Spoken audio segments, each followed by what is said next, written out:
You big greasy cunt. Oh, speaking of big greasy cunts. Oh yeah. Big Joe. Yeah, let's talk about Joe Budden. Bump it up. Go ahead, sing it. Sing the song. No, you can't actually. That's enough. Where do can y'all carry this one? Honestly, I don't really want to talk about it. All right. I do, but I don't. Like, I'm gonna end up ranting because I get fiery. But you get sweaty. Yeah. You know Joe Budden, everybody. Y'all know him, right? If y'all know him from his music, y'all know him from his podcast. If y'all know him from his podcast, then y'all know him from like Love and Hip Hop or one of them shits. They know him from the podcast. They know. Let's just be honest. He may Pump It Up. Yeah, y'all know Joe Budden. Yeah. He was in Def Jam, I think. I don't know. He was in Def Jam. Yeah. I don't remember.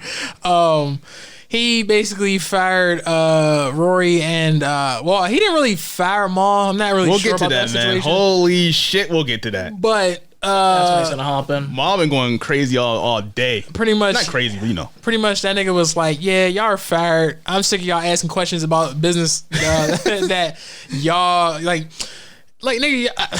You ask for equity. These businesses, and how fucking dare you? Yeah, y'all. Is your name on the podcast? Yeah, it's my. And he might have a point there, but this is my show. I can do his voice, but I can't do it right now. It's my show. No, that's not it. Y'all niggas got the audacity to fuck to ask how much money y'all want. So since Rory think he has options, since he's so entitled, he pointed at a fucking empty chair. Yeah, he's losing his fucking mind, dude. And they gotta wait a whole year before they can come back, or not come back. No, that's the whole year before they can do a podcast. We'll get to that. We'll get to that. That this is a lot. Yeah. All right, so pretty much, I mean, there's a whole 2, maybe 3 year story about how it got to this point. This shit got lore. It started with Spotify. Now I think they all said that it didn't really deal with Spotify, but this whole time they were saying it didn't deal with Spotify, like him dropping that Spotify deal.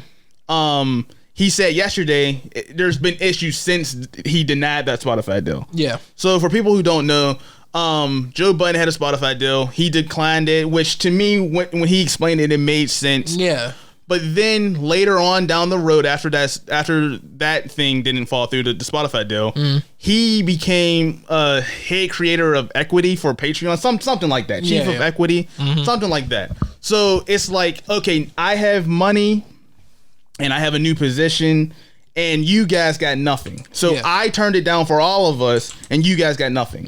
Again, they said that, they all agreed on that they didn't want the Spotify deal. Yeah.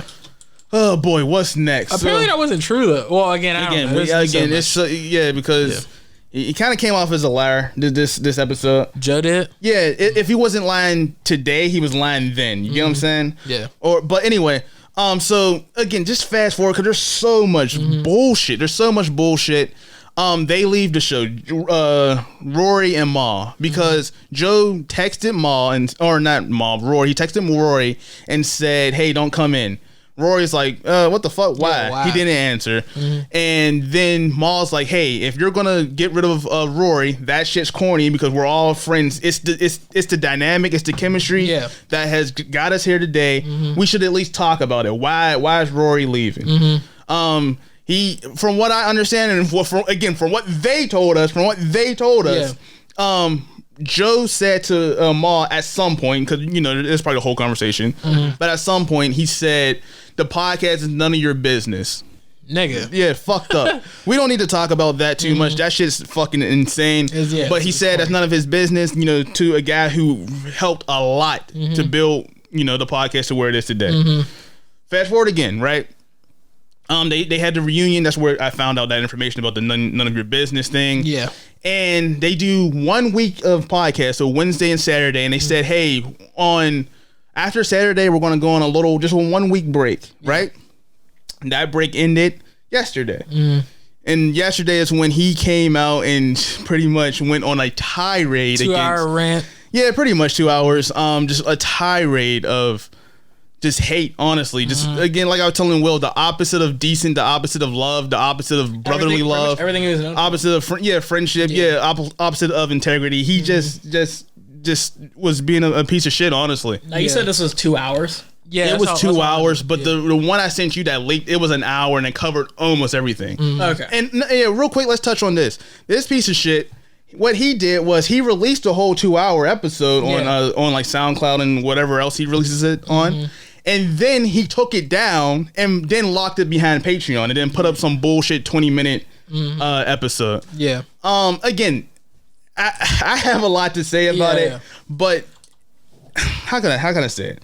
I'm not necessarily, like I told you guys, I'm not necessarily mad at Joe for like saying, hey, this shit didn't work out. I don't like what they're fucking doing, so they're out of here. My issue with Joe is he the whole time talked about integrity, loving these guys, and then the minute something gets really, really bad, he does the complete opposite. Yeah. When you say to your friends, like, don't you, you're off the podcast, but don't you dare start another one or I'll sue the pants off of you. You niggas was never friends, like, at least to me. At least to me. Like, I couldn't even think to say some shit like that. Granted, it's heat of the moment, sure. And Joe is that kind of person. But that's some shit like that's some shit like you do with like your significant other when you get a divorce. I want fucking child support, or no, I'm sorry, I want custody of the kid. Don't you fucking dare try to even fight for it, you know, shit like that. It was just spiteful and fucking bitter, and that's where my issue with him comes from. Again, it's not that he had issues with them, because if he just said, look, it wasn't working out with them, I brought back Ice and Edge, those are the replacements. I would have said, fuck, 'cause I like Rory and Maul, but fuck, well, whatever, that's fine. But he even has like those issues where it's like later on, because you said Maul was like, you know, it's about the chemistry, it's about, you know, like, you know, being that. But then later on, well, yesterday, Joe was saying, like, again, dude, there's so much. It's like, because Joe said what Maul said, but he was backing down on. He's like, oh, I still want to be his friend, but when it comes to business, shut the fuck up. I don't want you to be like, what are you talking about? Like, and make sure that you're paraphrasing, because I don't want to do that. I don't want to be that person. Honestly, I don't like talking about shit like this, because I don't want to be a podcast talking about other podcasts. It's corny, but in this case, because it is insanely huge news to me, at least to me, I wanted to talk about it, especially because you followed it. Dude, like I was, he's also, like, go ahead. I'm sorry. Go ahead. He's also like, you know, you don't want to talk about other podcasts and shit, but he is a large podcast. He's up there with like he's number 2. Well, he was number 1. Apparently, they're number 30. Last time I checked. But there's a point. He's top 30. There's a point where he was number 1 in the Spotify charts. It was Joe Rogan, so people know of him. Ever something like that to happen, because you said they've been together for like years, some shit like that. Well, he knew Maul over a decade, like. Maybe more, maybe longer than that, because they knew each other in their 20s and they're both like 40 now. I think Maul's 39. He knew Rory since the podcast started. So he said 2014. I don't know. Again, there's so much bullshit because someone, I don't know, it could be Rory and Maul who's lying. I don't know, but someone is lying, and the shit that I heard Joe say yesterday contradicted a lot of what he was saying and what they were saying that he was actually taking. Like, he was sitting there taking the quote unquote lies and didn't say shit. And then he says, "Oh, now that they're not here, I'm gonna say this and that and this." That's another thing. A lot of this shit, like, these are some insane claims that he's calling Rory a fucking liar, which again might be. He's saying that he never said to Maul that it's none of your business. He said he never said that. But the thing is, when Maul said that he said that in front of his face, the niggas said fucking you know what, you're right, I shouldn't have said that. But now yesterday when he recorded it, oh, I never said that. So what the fuck is it? Again, there's just too much to go through, and it's confusing because he muddied the waters with this pretty much rant. Fucking temper tantrum, honestly. A paywall and shit. After firing them on air, then Maul got on Twitter. He said, "Oh, okay. The lies are always loud. The truth is always quiet. I promise you." Yeah, just real quick, just so you can show them what they said. Go to Evernote. Oh yeah. I gotta talk. We gotta come up with a fucking game plan for you, my nigga.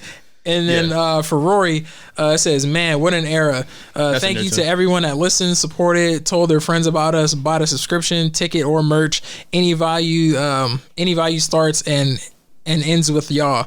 I'll get to that messy shit soon. And it's definitely messy shit. Yeah, for sure. But in the meantime, I'm here to celebrate an amazing run. Love." Yeah.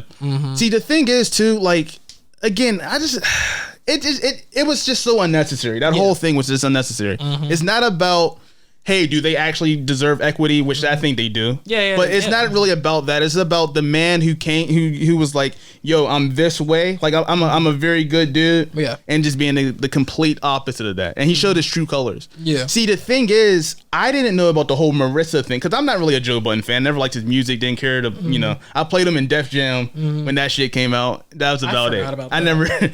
I never knew much about him. But when they first left Rory and Mal, that's when I found out about the Marissa shit. And I'm like, holy shit, he might be crazy, but let's see how it pans out. And then this is how it pans out. Much. It's not. I mean, and he was talking about he might work with academics or something soon, but we'll see. It's and academic, I don't want to attack academics, man. I mean, I don't dislike academics, but I don't know. It's too much with the. It's another he hates. story. I don't know if y'all know, but he hates Rory. For some he does. Reason. And the reason might be justified, but it's been years. Yeah. Fuck. You know. Yeah, at this point, get over it. It's just this was like legit the most toxic shit. And I told you yesterday, this is why me personally, I don't ever really want to be around any type of hip hop media. It's not. It doesn't seem fun. Yeah. It just seems like you're at the fucking the in the lunchroom at high school. Yeah. Why couldn't any of this be settled like off camera or like again? Like I said, he could have had all these issues with Rory and Ma and just said fuck. It's not like they was talking and saying fuck Joe on Twitter or nothing. Yeah. He could have just said, know what? They're done. I don't like them. You already said, like when they first came back, you already said that was the transparent story, so you could have just left it at that. Yep. But you had to be extra toxic, extra just fucking silly, and just air out every bit of business, if it's even fucking true. Because these two niggas are saying, like Rory and Ma, they're saying he's lying. Yeah, he's not. So I mean, I don't know, dude. When he went to this is the type of character he is. This tells you what type of character he is. Near the end of the podcast, I know I told y'all, but just to let them know. Yeah. He played after they do sleepers. That's where they play. My fault, real quick. I was trying to find that shit and I could not. You can find like the part you're about to say. It's on my Reddit. I'll send it to you if you want to put it in there. Yeah, I don't, But anyway. Oh, that okay. I see that. Never mind. Yeah, they do a thing called sleepers where they play like music that you might have missed. And he said he played Rory and Mal's drop. Right? It's like new Rory and Mal. He's like, no one asked for. I never asked for this fucking drop. You piece of shit. You piece of shit. I never asked for this fucking drop. I never asked you to be there for my child's fucking birth. Like, nigga. Again, just like why would you do? Yeah, unnecessary. Just doing too much. Yeah, completely uncalled for. Especially if they're completely your friends, uncalled for. And you claim that they're your friends. Exactly. They're supposed to be your friends, and this is about business or whatever the fuck. Like, all right, well, he's saying he's compartmentalizing the whole thing. No, you're just a piece of shit. Yeah, dude. nah, bro. Honestly, you are. And again, I'm upset because you niggas told me, hey, he's a fake piece of shit. Don't like him. And I'm like, nah. I saw it on Everyday Struggle just because of how angry he got all the time at Act. Again, I'm not mad at that, but yeah. The Vic Mensa situation, which in that case, Axe was wrong. Yeah. The Migos shit. Like, I don't know. There was just a lot. Joe just always had some aura about him. But yeah. So I don't know. But after that Marissa thing, I was like, oh, fuck. I didn't know it was this bad, know. But then it just it comes out like this. Again, they have proof or not proof, but they said they're going to talk about it soon. Yeah. This is nasty, man. Again, I want to just make it clear it's not about because everyone's getting caught up in like these niggas are employees. They should be thanking Joe. It's not about that. It's about and that's what Joe doing the exact opposite of every single thing he stood for fucking 5 years on the podcast or however many years he's been doing it. Who was that? Was that Parks? That was like they were kind of and Parks. Oh my fucking were they God. They talking was like that, the one that nigga suffocated from his dick in his throat. Yeah, seriously, he was like shit. He said they should be grateful for. It's totally he was definitely. I mean, he was. Was that the guy who was talking during the 55-minute one you were talking about? Yeah. Pretty much, he wasn't talking. He was just yeah. Oh, I love your balls in my mouth. Yeah. No, use my tongue as your toilet paper. Yeah. Oh my God. Yeah. That was that nigga. That was that nigga. Okay. I was wondering because it said like he fired him online, and I was like, who the fuck is talking this entire time with him? That was Again, I guess it goes back again to just all the fake shit. Because my issue with Parks is when they all work together, he just seemed indifferent, and I can respect the indifference. If you're a fence sitter, fine. But when they're not in the room and Joe finally fired him, you're acting like you was never friends with him. Yeah, exactly. I get it. Again, I don't agree with Joe at all. I mean, I think he's a bitch too. Cunt, whatever. But it at least makes sense. He has an actual issue with him. But Parks, you didn't have an issue with him. What the fuck? Where did this shit come from? I don't know. again, I want to stay far away from hip hop media as far as I can. Yeah, because it's not everybody, but it's just some of this shit is just. It's just toxic as fuck, dude. We tried to talk about that. I don't know. I'm ranting like fucking crazy. New Joe. That's why I put on the red. New Joe Budden. But we talked about this before, where I was like, oh yeah, it was with them. I don't think it was on air though. But I was asking you, how come like people can quit a podcast and everywhere else they can just quit it? Like there's this guy Jeremiah Watkins, he quit Kill Tony. I don't know if there is drama behind that. Yeah, but that's the fucking thing. I don't fucking know. But this shit is clear as day. Is it different because there's competition? I think you said that last time. Maybe it was on there actually. Well, competition, but also like the contracts involved. Like these other other podcasts, do they have verbal contracts? Like, or not verbal? Do they have paper and shit? Like, hey. You know, like the Tony shit. I don't know. You know, I mean, they're big, but are they big enough to have like? Because Joe Budden, like he's been on TV. They're not that big. No, that's what I'm saying. He's been on TV and shit, and when it comes to his money, he has to sign papers for a bunch of shit anyway. So it could have been that kind of situation, but it's still not right though. So I don't know. I know we didn't give much of the story. We gave like a very abridged version. I pretty much just ranted about how I feel about the whole thing. Yeah, you're sweaty. But yeah, Susan, you're good. But what was I saying, dude? Yeah, I don't know. It's just I lost a hero. I lost one of my. I lost two heroes. We'll get to him later. Sorry.